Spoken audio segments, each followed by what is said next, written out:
Hey guys, this is Kirti. Welcome back to my channel. So friends, आज मैं जिस movie के बारे में बात कर रही हूँ उसका नाम है बिल्लू। शुरुआत होती है लघु उद्योग विकास केंद्र से, यानी कि सरकारी ऑफिस से। उनके हाथ में होता है एक लेटर और वो पढ़ रहे होते हैं। वो अपने बारे में बताते हैं और अपनी दुकान के बारे में बताते हैं। वो लिखते हैं कि मेरी दुकान की हालत बिल्कुल आपकी सरकारी योजनाओं जैसी है, जैसे कि वर्तमान का पता नहीं है और भविष्य अंधकार में है। जमा पूंजी के नाम पर मेरे पास बस कुछ ही चीजें हैं, जैसे कि एक बूढ़ी कुर्सी जिसे मेरे बदमाश बच्चे झूला भी कहते हैं, एक गांधीवादी कैंची जो कि किसी को नहीं काटती, एक टूटी हुई कंघी। तो नए सामान के लिए मैं आपके दरबार में लोन की अर्जी करता हूँ। अगर आप सोच रहे हैं कि मैं आपसे खुद आकर बात क्यों नहीं कर रहा हूँ, तो साहब मैं जरूर आया हूँ, लेकिन बाहर टूटे बेंच पर बैठकर मक्खियाँ गिन रहा हूँ। लेकिन सुना है कि सरकारी फाइलें वजन के बिना हिलती नहीं है। और रही बात घूस की, तो उसका मुझे बिल्कुल भी अनुभव नहीं है। मैं तो आपसे सीधा लिख कर पूछ रहा हूँ, क्या आप घूस लेंगे? अगर जवाब हाँ है तो मैं आपको बता दूं कि मेरे पास पैसे नहीं है, और अगर जवाब ना है तो आप मुझे अंदर बुला लीजिए। आपका होने वाला कर्जदार बिल्लू। लेटर पढ़ने के बाद वो ऑफिसर अब बिल्लू को अंदर बुलाते हैं। तभी एंट्री हो जाती है हमारे अपने इरफान खान की, यानी कि बिल्लू जी की। ऑफिसर कहते हैं कि सीधे सरकारी ऑफिसर से उसके मुंह पर घूस के लिए पूछना। क्या बात है, आपकी जैसा आदर्शवादी तो काबिले तारीफ है। बिल्लू कहते हैं अगर घूस वाली लाइन से आपके हम को ठेस पहुँचती है तो मैं उस लाइन को काट देता हूँ। लेकिन ऑफिसर नाराज होते हैं और कहते हैं कोई लोन नहीं मिलेगा। बिल्लू कहते हैं धन्यवाद, आपने मुझे सबक सिखाया। किसी भी सरकारी अफसर से ऐसे नहीं बोलना चाहिए कि आप घूस लेंगे क्या, ये सबक सिखाया है आपने। अब बिल्लू उतना सुनने के बाद पहुंचते हैं घर, जहां दोनों बच्चे बाहर बैठकर लालटेन से पढ़ाई करते हैं। बिल्लू बच्चों से पूछते हैं कि तुम दोनों बाहर क्यों बैठे हो, लाइट नहीं है? बेटी कहती है इसीलिए तो बाहर बैठे हैं, बिजली वाले तार काट कर गए हैं। बिल्लू पूछते हैं अम्मा कहाँ है, जिस पर बेटा जवाब देता है कि माँ गई तेल लेने। अब बेटी अपने ही भाई से कहती है शैतान, माँ के लिए कोई ऐसे बोलता है? बेटा जवाब देता है माँ तो सच में तेल लेने गई है ना। बेटी बताती है हाँ, पड़ोस की मीना मौसी के घर। अब इतने में ही एंट्री हो जाती है बिंदिया जी की, यानी कि बिल्लू की वाइफ की। वो कहती हैं आप गेहूं नहीं लाए? बिल्लू जवाब देते हैं कि दुकान से निकलते ही सारा बाजार बंद हो गया। बिंदिया बताती है प्रिंसिपल मैडम ने स्कूल में बुलाया है तुम्हें। सीन शिफ्ट होता है स्कूल पर। बिल्लू सीधे पहुंच जाते हैं प्रिंसिपल मैम के सामने। प्रिंसिपल से बात कर रहे होते हैं फीस की रिगार्डिंग। बिल्लू बताते हैं कि हम तो पैसा नहीं ला पाए। प्रिंसिपल कहती है याददाश्त लाए हो, पिछली बार तुम गिड़गिड़ाए थे इसलिए मैंने वादा किया था, और आज इस वादे का पूरा 1 महीना होता है। प्रिंसिपल मैम बोलती हैं इसलिए मैं तुम्हारे बच्चों को स्कूल से निकाल रही हूँ। बिल्लू कहते हैं राम कसम बहन जी, घर के सारे गुल्लक फोड़ दिए, 1 रुपया निकला है। जहाँ बकरी बेचने निकले तो हमारी बीवी जोर जोर से भड़क गई, लेकिन प्रिंसिपल नहीं मानती। बिल्लू दोनों बच्चों को लेकर वहाँ से निकलते हैं। बेटा कहता है कि बाबूजी आप तो स्कूल में इतनी भारी भारी पैड लेकर चल रहे थे, हमें लगा कि आप पूरी फीस जमा कर देंगे। बेटी कहती है मैं तो खुश हूँ, आपको रोज रोज का एक भजन नहीं सुनना पड़ेगा कि पहला नंबर लाओ। बिल्लू कहते हैं मैंने किताबें दी है ना, सारी लाकर क्लास से बाहर कर दिए तो क्या हुआ, खिड़की में से झाँक कर पढ़ लो। बेटा कहता है स्कूल आने की भी क्या जरूरत है, पढ़ाई तो घर से भी हो सकती है। सीन कट होकर शिफ्ट होता है जहाँ पर अब बिल्लू पहुँच जाते हैं अपनी दुकान पर, जहाँ दुकान के बाहर कुछ लोग बैठे होते हैं, ये बोलकर कि यहाँ वैसे भी कोई नहीं आता इसलिए हमें कोई भी परेशान नहीं करेगा, इसीलिए ये हमारे लिए सबसे अच्छी जगह है। अब बिल्लू अपनी दुकान को खोलते हैं। दुकान के अंदर जाकर अब बिल्लू दिया बाती करते हैं। अब भगवान जी से कहते हैं कि आज तेल माचिस है तो चमक लो, कल से तेल खत्म फिर कोई भी गारंटी नहीं है। एक आखिरी तरकीब है वो चला रहा हूँ, वरना सब कुछ आपके हवाले। लेकिन वही बाहर बैठे लोग कहते हैं कि कैसे काम चलेगा, बाहर इतना बड़ा अड़ंगा जो है। वहाँ पर बैठे लोग बातें कर रहे होते हैं सामने खुली दुकान के बारे में, जिसका नाम है मॉडर्न मदन। वो बताते हैं कि हमारे बिल्लू भैया की दुकान तो ऐसी है कि कैंची तक जंग खा रही है, और उसने अपनी दुकान तो ऐसे सजा रखी है जैसे कि राखी सावन। मदन बाहर निकलते हैं अपनी दुकान से और बिल्लू भैया को चिढ़ाने लगते हैं। बिल्लू भैया अपनी दुकान के रेट चेंज कर देते हैं, जैसे कि हेयर कटिंग का जो रेट पहले 15 था वो उन्होंने 10 कर दिया, पुराना रेट और नए रेट में चेंज कर दिए। सीन कट होकर शिफ्ट होता है एक बार सिनेमा हॉल में, जहाँ कुछ लोग मिलकर साहिल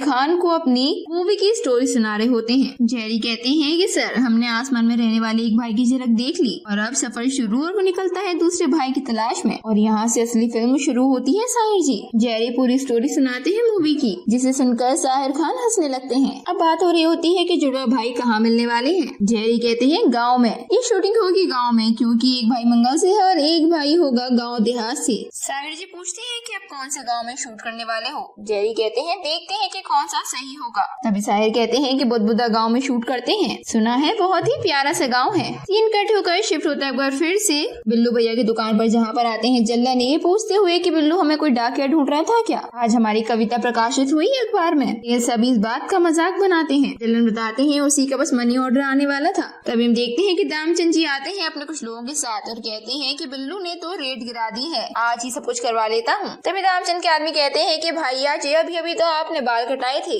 रामचंद्र जी कहते हैं अगर जब तक उसने रेट बढ़ा दिए तो मैं बहुत ज्यादा छोटे करा लूंगा। जाकर वो कुर्सी पर बैठते हैं कि कुर्सी टूट जाती है और रामचंद्र जी जमीन पर गिर जाते हैं। अब उनके लोग आते हैं और उठाकर ले जाते हैं उनको। वही बिल्लू गम मना रहे होते हैं अपनी कुर्सी टूटने का। सीन कट होकर शिफ्ट होता है मार्केट में, जहाँ एक बड़ी सी गाड़ी से कोई आता है। उतरते ही इंग्लिश में सब्जियों के नाम लेने लगता है। वहाँ मौजूद आदमी कहता है कि भाई न जान न पहचान आप गालियाँ क्यों दे रहे हैं। वो हंसते हैं और बताते हैं गालियाँ नहीं बल्कि ये तो सब्जियों के नाम है, लगता है कि शहर से मंगानी पड़ेगी। लेकिन आदमी कहता है कि यहाँ हरी भरी इतनी सारी सब्जियाँ हैं, क्या वो नहीं खाते। तभी वो बताते हैं कि ये भी लगेंगी और वो भी, यहाँ पर शूटिंग होने वाली है। और वो कहते हैं कि अगले 20-25 दिनों तक की पूरी ठेलों का माल आप हमें बेचना। और सभी अब खुशी के मारे पागल हो जाते हैं ये कहकर कि गांव में सिनेमा आ रहा है। इसी के साथ अब साहिर खान जी पहुंच जाते हैं गेस्ट हाउस। वहाँ पर भी लोगों की भीड़ जमा होती है। कमिश्नर कहते हैं कि हमने आपकी सिक्योरिटी में कोई भी कसर बाकी नहीं छोड़ी है, शूटिंग के इलाके से पुलिस दूर रखेगी लोगों को। तब वो गेस्ट हाउस के अंदर आते हैं। तभी सामने से आते हैं चरणदास चौबे, जो कि होते हैं उस गेस्ट हाउस के मैनेजर। हार बनाते हैं और अंदर का रूम दिखाते हैं। चरणदास चौबे कहते हैं कि अगर फिर भी आपको कोई भी दिक्कत हो तो आप खिड़की में से मुंह झांकना और हमें आवाज देना जोर से, हम यहीं पर देखेंगे आपको। और वो वहाँ से चले जाते हैं। सीन शिफ्ट होता है एक बार फिर से बिंदिया और बिल्लू पर, जहाँ बिल्लू की तबीयत खराब होती है और बिंदिया उन्हें अंदर जाने के लिए कहती है। बिल्लू जी बताते हैं कि प्रिंसिपल मैडम से मिलकर आया था एक बार फिर, पैर पकड़कर 1 हफ्ते का मोहलत लेकर आया हूँ। तो सामने से कुछ लोग निकलते हैं जिस लेडी का नाम होता है लक्ष्मी। वो बताती है कि बिंदिया हम तो अभी बाजार से सामान लेकर आ रहे हैं, रेशम के बिछौने और 1 किलो केसर। इतने कहकर वो लोग वहाँ से निकल जाते हैं। दोनों ही बच्चे भागते हुए आते हैं और लड़की बताती है कि बाबूजी गांव में शूटिंग वाले आए हैं। बेटा कहता है आपको पता हीरो कौन है, आपके दोस्त साहिर खान। बच्चे बहुत ज्यादा खुश होते हैं और कहते हैं कि बाबूजी अभी चलिए मिलकर आते हैं साहिर चाचा से, मुझे फोटो भी खिंचवानी है। बच्चे जिद पर अड़ जाते हैं और कहते हैं कि बताओ कब मिलेंगे हम साहिर चाचा से। बिल्लू जवाब देते हैं कि स्कूल की छुट्टी हो जाए उसके बाद। बच्चे अंदर चले जाते हैं और मान लेते हैं। बिंदिया कहती है उनके साथ आप मुझे भी ले जाओगे न जी। बिल्लू कहते हैं हाँ क्यों नहीं, बीवी बच्चे भेड़ बकरी सबको लेकर जाऊंगा। इसी के बाद से पूरे गाँव में ये बात फैल जाती है कि साहिर खान दोस्त है बिल्लू भैया के। औरतों में, बच्चों में, आदमी में, बूढ़ों में ये बात धीरे धीरे कर पूरे बुदबुदे गांव में फैल जाती है। और इसी के बाद से अब तक दी पलट सी जाती है बिल्लू भैया की। पूरे गांव में शूटिंग की वजह से हलचल मच जाती है। और अब बच्चों की स्कूल की छुट्टी होती है। बच्चे जिद करने लगते हैं कि बाबूजी आपने वादा किया था कि हमारी छुट्टी वाले दिन आप साहिर चाचा से मिलाने लेकर जाएंगे। बिल्लू कहते हैं कि अरे आज तो इतवार है, आज से दुकान में बहुत भीड़ होगी। बच्चे कहते हैं आज तो हम आपका पीछा नहीं छोड़ेंगे, दुकान तक आएंगे आपके साथ। बिल्लू पूछते हैं जरा ये तो बताओ कि शूटिंग कहाँ पर है, हम पूरे गाँव में तो नहीं ढूंढ सकते। बिल्लू कहते हैं एक काम करो तुम लोग घर पर रहो, मैं साहिर खान से पूछ लेता हूँ। अब बच्चों को पागल बनाकर बिल्लू वहाँ से निकल जाते हैं। सीन कट होकर फिर से शिफ्ट होता है एक बार दामचंद जी पर, जो देखने के लिए पहुँच जाते हैं शूटिंग। बहुत भीड़ में वो सबसे ऊपर चढ़कर शूटिंग देखते हैं। तभी अब स्कूल के प्रिंसिपल और मैनेजर टीचर्स वगैरह पहुँच जाते हैं बिल्लू के घर पर, जहाँ बिल्लू उनको देखते ही गायब हो जाता है और बिंदिया से कहता है कि ये जरूर फीस लेने आए होंगे, इनसे बोल दो कि बिल्लू घर पर नहीं है। बिंदिया भी ऐसा ही करती है। जैसी प्रिंसिपल पूछती है क्या गुंजा के बापू हैं, बिंदिया कहती है कि वो तो नहीं है। प्रिंसिपल बताती है कि खुशखबरी देनी थी, आप ही दे देना। हमारे स्कूल के ट्रस्ट की तरफ से ये डिसाइड हुआ है कि आपके दोनों बच्चों की फीस 12वीं तक स्कूल फंड से दी जाएगी। बिंदिया तो खुश हो जाती है और कहती है बड़ी मेहरबानी है आपकी। बिंदिया अंदर बिठाने के लिए कहती है, लेकिन प्रिंसिपल कहती है कि आपको सिर्फ एक मेहरबानी करनी होगी। तो वो बताती है कि मुझे गुंजा की क्लास टीचर ने बताया और मैंने पूरे स्कूल को खबरदार कर दिया है कि बाहर किसी को भी इस बात की खबर तक नहीं होनी चाहिए। स्कूल में इतनी बार आए लेकिन उन्होंने नहीं बताया कि वो इतने बड़े सुपरस्टार के दोस्त हैं। बस उन्हें अपने दोस्त को स्कूल के स्वर्ण महोत्सव कार्यक्रम में लाना है। जहाँ बिंदिया तो हामी भर लेती है, लेकिन पीछे से बिल्लू भागते हुए आते हैं और कहते हैं मैडम जी नहीं, मैं ऐसा नहीं कर सकता। बिल्लू कहते हैं मैडम जी आप आराम से बैठिए, मैं आपको सारी बात समझाता हूँ। बिल्लू कहते हैं हमारी हालत सही नहीं है, लेकिन हम अपने बच्चों को मुफ्त में नहीं पढ़ाएंगे, हम पैसे देंगे। मैडम कहती है कि आप फीस की बिल्कुल चिंता मत कीजिए, लेकिन आप बस एक बार साहिर खान को ले आइए। बिल्लू मना करते हैं और कहते हैं मैं नहीं ला सकता। बिंदिया कहती है कि क्यों नहीं ला सकते टीचर जी, मैं आपसे वादा करती हूँ साहिर खान जी को हम जरूर स्कूल लेकर आएंगे। वही वहाँ से प्रिंसिपल और सभी जानने लगते हैं। बिल्लू गुस्सा होते हैं और कहते हैं तुमने किस भरोसे पर वादा किया, मैं उसे नहीं बुला पाऊंगा। बिंदिया कहती है अगर आपसे नहीं होता तो फिर मैं चली जाऊंगी और बोल दूंगी आपके दोस्त की बीवी हूँ। बिल्लू कहते हैं नहीं, मैं ही कुछ करता हूँ। अब सीन शिफ्ट होता है जहाँ पर बिल्लू पहुँच रहे होते हैं अपनी दुकान पर। वो देखते हैं कि दुकान के बाहर बहुत ज्यादा भीड़ लगी होती है। बिल्लू उनको देखते ही वहाँ से भागने लगते हैं और वो सभी लोग अब बिल्लू को पकड़ लेते हैं। बिल्लू घबरा कर कहते हैं कि मैं सभी का कर्जा चुका दूंगा। जलन कहते हैं कि इतना बड़ा पटाखा तेरे हाथ में और तूने आज तक धमाका नहीं किया, साहिर खान का जिगरी दोस्त है तू। अब वो लोग बिल्लू जी को छोड़ते ही नहीं है। और वहीं अब देखते हैं जहाँ सीन शिफ्ट होता है बिंदिया जी पर, वो भी सभी औरतों को बता रही होती है साहिर खान जी के बारे में और बिल्लू जी की दोस्ती के बारे में। और वहीं दूसरी तरफ बच्चे भी अपने पूरे फ्रेंड सर्कल में सारी बातें बता रहे होते हैं। इन कट होकर शिफ्ट होता है एक बार फिर से स्कूल में, जहाँ पर प्रिंसिपल मैम ने मीटिंग बुलाई होती है और वहाँ पहुँच जाते हैं बिल्लू जी। प्रिंसिपल मैम बोलती है कि ये तो हमारे लिए बहुत ही गर्व की बात है कि साहिर खान जी के दोस्त के बच्चे हमारे स्कूल में पढ़ते हैं। पूछती है कि बिल्लू जी आपने कोई खबर नहीं दी कि वो कब आने वाले हैं। बिल्लू जी कहते हैं कि हमने बात करी लेकिन वो मना कर रहे हैं क्योंकि दिन रात शूटिंग चलती है। प्रिंसिपल कहती है कि खाने पीने की छुट्टी होती होगी आधे घंटे में, जहाँ बाकी ट्रस्टी लोग कहते हैं कि आपका साथी है और आपका तो हक बनता है। साहिर खान को लेकर अब बिल्लू को ये भी धमकी दी जाती है कि अगर वो नहीं आएंगे तो अपने बच्चों को स्कूल से बाहर करवा लेना। साहिर खान को लेकर ही अब स्कूल में बहस छिड़ जाती है। बिल्लू कहते हैं कि मैं हाथ पैर मारने की कोशिश करता हूँ, लेकिन दुबे जी कहते हैं कि आप हाथ पैर मारो या फिर तोड़ो, लेकिन आप इन सब के सामने एक बार जुबान दे दो कि आप स्कूल के कार्यक्रम में साहिर खान को लेकर आओगे। बिल्लू जी हाँ बोल देते हैं। बिल्लू जी घर आ जाते हैं और बहुत ज्यादा परेशान होते हैं। बिंदिया कहती है पहले लोग हमें देखते थे तो मुंह मोड़ लेते थे और अब मुड़ मुड़ कर देखते हैं। लोग देखते हैं तो उनके कानों से धुआं निकलने लगता है जलन के कारण, और ये मुझे बहुत अच्छा लगता है। बिल्लू जी को गुस्सा आता है और वो कहते हैं कि पागल हो गई हो तुम और बच्चे और साथ ही पूरा गाँव। बिल्लू कहते हैं कि वो मुझे पहचानेगा नहीं। बिंदिया कहती है कि क्या कोई साधु बाबा है, आप बैठे बैठाए उनका मन पढ़ लोगे। बिल्लू जी कहते हैं जब से सिनेमा वाले आए हैं मेरी तो किस्मत फूट गई है। बिंदिया कहती है एक बार जाकर कोशिश तो करो, पहचान लिया तो बहुत अच्छी बात है, नहीं पहचाना तो कोई बात नहीं। अब तभी बिल्लू वहाँ से निकल जाते हैं और पता करते हैं कि वो वाला गेस्ट हाउस बताइए जहाँ पर साहिर खान जी और शूटिंग वाले ठहरे हैं। तो ये बातें सुन लेते हैं वहाँ मौजूद जल्लन। बिल्लू जी फोन बूथ पर जाते हैं और कॉल लगाने लगते हैं। बिल्लू फोन लगाते हैं और अब फोन उठाते हैं साहिर खान के सेक्रेटरी। वो पूछते हैं कि आप कौन है,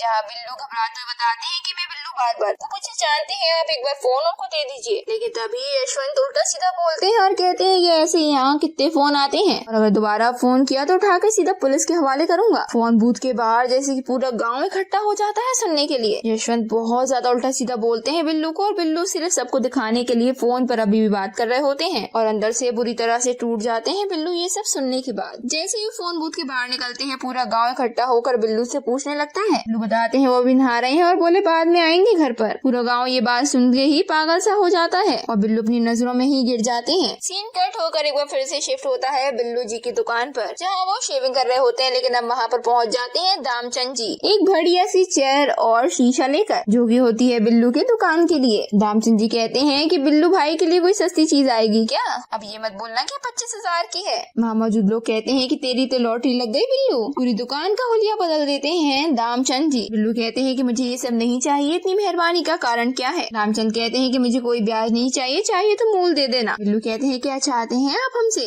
लेकिन तभी दामचंद जी कहते हैं कि मुझे सिर्फ साहिर खान से मिलवा दो, उसे घर पर खाने पर बुलाना है। बिल्लू गुस्सा होते हैं और कहते हैं कि मैं नहीं कर सकता, अपना सामान लेकर आप यहाँ से जाइए। दामचंद जी कहते हैं अभी नहीं, लेकिन जब तुम्हें फुर्सत मिले तब। दामचंद जी अपने आदमियों को लेकर वहाँ से निकलते हैं। बिल्लू बहुत ज्यादा परेशान होते हैं और चिल्ला चिल्ला कर कहते हैं कि सेठ जी मैं ये सब चुका नहीं पाऊंगा। तभी बिल्लू जी से कहा जाता है कि ये सब तेरे पास आ रहे हैं, बल्कि तू नहीं जा रहा है, दोस्त हो दोस्त से करके इन लोगों ने बवाल मचाया है, तूने तो किसी को नहीं बताया ना। अब ये बात सच हो या झूठ हो, लेकिन तुम झूठे नहीं बनते। अभी कोई पूछे या फिर कुछ कहे तो हाँ मत बोलो, ना ही ना बोल। बिंदिया घर पर होती है। अब बिल्लू जी अब कई सारा सामान लेकर आते हैं बच्चों के लिए, बिंदिया के लिए, और ये सब सिर्फ सपना होता है बिंदिया का। ये खाना परोस रही होती है और अभी भी वो पूछ रही होती है साहिर खान के बारे में। बिल्लू सच बताते हैं कि कैसे मैंने फोन किया और उसके असिस्टेंट ने मुझे कितना कुछ नहीं बोला। बिल्लू बताते हैं कि उसका कटा हुआ नाखून तक किसी को नसीब नहीं होता। तभी बिंदिया कहती है मुझे मीना बता रही थी कि तालाब किनारे उन सिनेमा वालों को कुछ लोगों की जरूरत है, मेले के लिए भीड़ चाहिए, और पता है वो भी गई थी कल और वो तो उसको पैसे भी मिले और उसने साहिर खान को हाथ भी लगाया। बिंदिया कहती है देखिए जी, मुझे जो रास्ता बताना था वो मैंने बता दिया, अब मिलना न मिलना आपके ऊपर है। बिल्लू वहाँ पहुँच जाते हैं और मिलने की डिमांड करते हैं, लेकिन वहाँ के लोग अभी मिलने नहीं देते और कहते हैं कि बाद में आप सबको मिलाया जाएगा। बिल्लू जी को बिठा दिया जाता है झूले पर और झूला कर दिया जाता है चालू। वहाँ पर चौबे जी को भी एक रोल दे दिया जाता है, वो होता है इंस्पेक्टर का। वो ठीक से डायलॉग नहीं बोल पाते, बार बार गलती करते हैं। साहिर खान बार बार कोशिश करते हैं उन्हें समझाने की, बार बार गलती करते हैं। साहिर खान को आ जाता है गुस्सा, जेरी को भी बहुत ज्यादा गुस्सा आ जाता है चौबे जी पर। इसी के साथ अब पैकअप हो जाता है और शूटिंग रुक जाती है। दूसरी तरफ हम देखते हैं स्कूल का सीन, जहाँ पर दुबे जी कहते हैं अगर बिल्लू पर भरोसा करोगे तो यही होगा, कितने दिन पहले वादा किए थे और अभी तक साहिर खान की जूती तक नहीं ला पाया वो। तभी सारा जिम्मा ले लेते हैं दामोदर दुबे अपने ऊपर के स्वर्ण महोत्सव का दीप मैंने अगर साहिर खान के हाथ से नहीं चलाया तो आप लोग मुझे चला देना। बिल्लू बहुत कोशिशों के बाद भी नाकाम रहते हैं। बिल्लू की शॉप पर पहुंच जाते हैं दामचंद जी और कहते हैं कि मुझसे और इंतजार नहीं होता, मुझे हर जगह सिर्फ साहिर खान दिखते हैं। बिल्लू कहते हैं थोड़ा सा धीरज रखिए, हम मिलवा देंगे। बहुत ज्यादा गुस्सा करते हैं दामचंद जी। दामचंद जी कहते हैं इसे उठाओ और जीप में डालो और साहिर खान की शूटिंग पर लेकर चलो। बिल्लू को उठाकर वो लोग वहाँ से ले जाते हैं। जहाँ शूटिंग होती है वहाँ पर ज्ञान भारती स्कूल वाले लोग भी पहुँच जाते हैं। दुबे कहते हैं हमारे मंत्री जी से बात हो चुकी है, तभी उन्हें अंदर एंट्री मिल जाती है। तभी हम वहाँ पर पहुँच जाते हैं। दामचंद्र जी लेकर बिल्लू को ये कहकर कि ये साहिर खान के दोस्त है और अंदर हमें एंट्री दे दो, लेकिन वही पुलिस वाले अंदर एंट्री नहीं देते। इसी के साथ मीटिंग हो जाती है स्कूल वाले लोगों से साहिर खान की।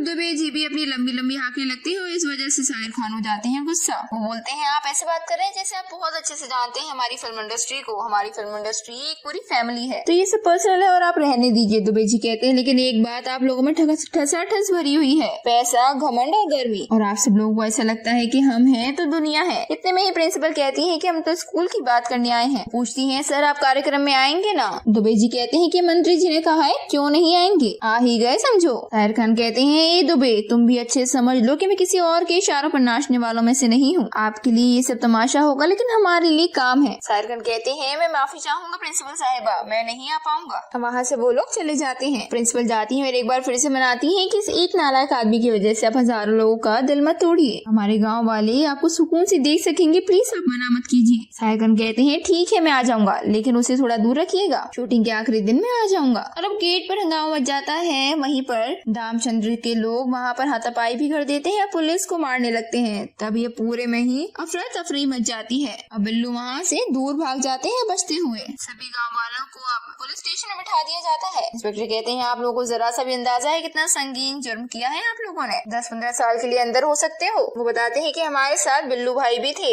जल्लन बताते हैं बिल्लू दोस्त है साहिर जी का। दामचंद जी कहते हैं कि पूरे बुदबुदे ने कहा है। इंस्पेक्टर बोलते हैं बुदबुदे से किसने कहा? किसी के पास कोई जवाब नहीं होता। साहिर जी के बारे में है। इंस्पेक्टर कहने लगते हैं कि ऐसा नहीं हो सकता, क्या कभी भी कॉल किया है उन्होंने बिल्लू को या फिर बिल्लू से मिले हैं? अब सभी काफी ज्यादा गुस्सा होते हैं बिल्लू को लेकर। इंस्पेक्टर कहते हैं आप सभी की बातों से लगता है कि वो पूरे गांव को उल्लू बना रहा था। मदन मोहन भड़काने लगता है इंस्पेक्टर को और इंस्पेक्टर कहते हैं आप लोग एक काम कीजिए, बिल्लू के खिलाफ पुलिस कंप्लेन कर दीजिए, 420 में उसे अंदर कर दूंगा। मॉडर्न मदन कहते हैं कि आप अभी दीजिए, हम दस्तखत कर देंगे। सभी छूट जाते हैं। इसी के साथ अब एक बार फिर से दामचंद जी पहुंच जाते हैं बिल्लू की दुकान पर और कहते हैं कि सारा सामान उठाओ और डालो जीप में। बिल्लू कहते हैं सेठ जी ये सब क्या तमाशा है? दामचंद जी कहते हैं कि दोस्त हूँ कहकर सारे गाँव को पागल बनाया, तेरे जैसे धोखेबाज मैंने आज तक नहीं देखा, गले में जितना हो उतना पैसा उठा लो। दामचंद जी कहते हैं ये चोर है, दगाबाज है, साहिर खान का बाल तक नहीं देखा इसने और इसकी दुकान में पैर रखने की जरूरत नहीं है। दामचंद जी वहाँ से निकलते हैं और एक बार फिर से बिल्लू की हालत अब और ज्यादा बदतर हो जाती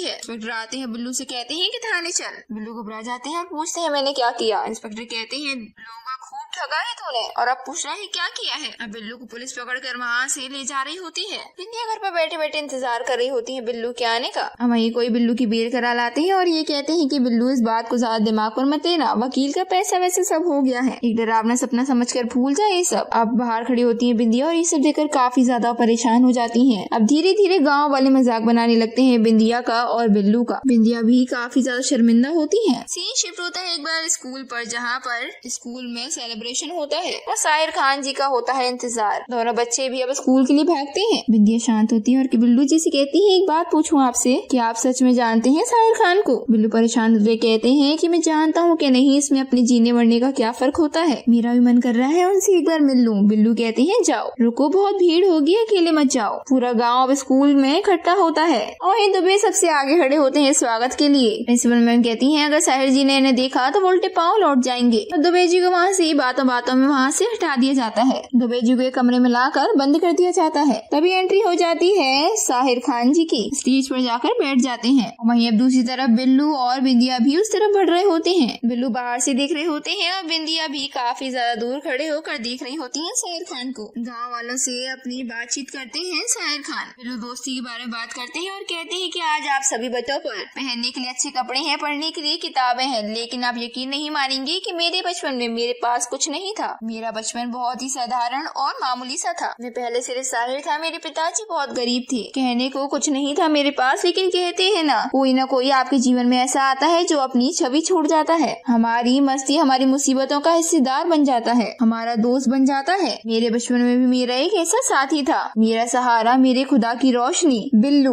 बिल्लू मेरा दोस्त। ये नाम सुनते ही पूरा गाँव शौक हो जाता है। साहिर कहते हैं, मुझे याद है स्कूल में लंबी छुट्टी के बाद सभी लोग अपना अपना खाना खाते थे और मैं नल से हथेली लगाकर सिर्फ पानी पीता था। तब मेरे कंधे पर एक हाथ आता था और अपना टिफिन आगे करता था, और वो था बिल्लू, मेरा दोस्त। मेरे बाल लड़कियों की तरह लंबे हुआ करते थे। एक दिन अपने बापू के न होने से उसने मेरे बाल काटे। उसका नाम था बिल्लू। वो है मेरा दोस्त। बिल्लू के बारे में बहुत तारीफें करते हैं साहिर। शाम होते ही नमकीन मूंगफलियों के बहाने से वो किरदारों की नकल करवाता था मुझसे। उन्हीं शाम उन्हीं गलियों की वजह से ये किरदार सामने आया है, और ये सब हुआ बिल्लू की वजह से। मुझे बिल्लू पर उतना ही भरोसा था जितना बिल्लू का मुझ पर। एक बार अपने कान की बाली बेचकर उसने मुझे पैसे दिए। मैंने रोते हुए पूछा, ये पैसे मैं कैसे लौटाऊंगा? तो उसका जवाब था कि जरूरतमंदों की मदद करना और हमेशा मुझे याद रखना। मैं मुंबई आ गया और धीरे धीरे रफ्तार से मैं साहिर फिल्म स्टार बन गया। अपने दोस्त को ढूंढने के लिए मैं वापस गाँव गया, लेकिन वो मिला नहीं। किसी ने बताया किसी कारणवश वो गाँव छोड़कर भाग गया। एक सच आप लोगों को बताना चाहूंगा, आज मेरे पास सब कुछ है, नाम, शोहरत, सब कुछ। लोग मेरा नाम पुकारते हैं, लेकिन उन हजारों आवाजों के बीच में मैं एक आवाज ढूंढता हूँ, मेरे दोस्त बिल्लू की।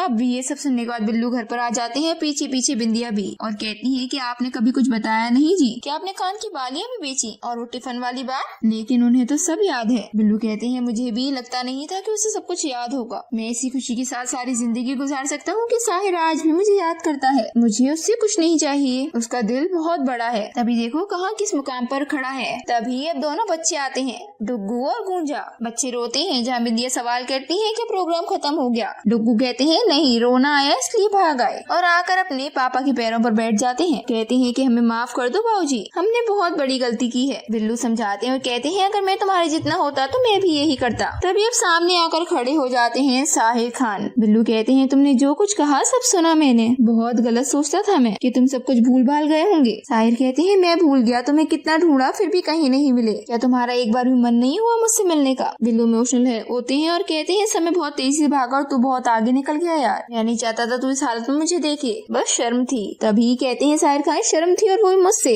बिल्लू कहते हैं, माफ कर दे। तभी दोनों एक दूसरे को गले लगाते हैं, बच्चों से मिलते हैं, बिंदिया से मिलते हैं और कहते हैं, पहली बार आया हूँ, कुछ खिलाओगे नहीं? साहिर ये भी कहते हैं कि बिल्लू मुझे अभी तो जाना होगा, लेकिन फिर जरूर आऊंगा। हम दोनों साथ में अपने गाँव चलेंगे, अगर हो सके तो तुम भी वहीं बस जाओ, जिससे हम एक बार फिर से अपनी यादें जी सके। बिल्लू का घर जगमगाने लगता है। तभी साहिर खान अब सभी को लेकर बाहर आते हैं और वहाँ पूरा गांव शामिल होता है। बिल्लू सभी से मिलवाते हैं कि ये चाचा हैं और बाकी सभी हमारे पड़ोसी हैं। सबसे मिलने के बाद अब साहिर खान वहाँ से चले जाते हैं। एक बार फिर से पूरा गांव झूम उठता है और बिल्लू की बहुत तारीफ करता है। तो दोस्तों, इसी के साथ बिल्लू मूवी का रिव्यू एंड होता है। ऐसे ही नेक्स्ट मूवी का रिव्यू देखने के लिए बने रहिए हमारे चैनल पर। अगर अभी तक आपने हमारे चैनल को सब्सक्राइब नहीं किया, जरूर कर लें। साथ ही लाइक और शेयर करना ना भूलें। Thank you.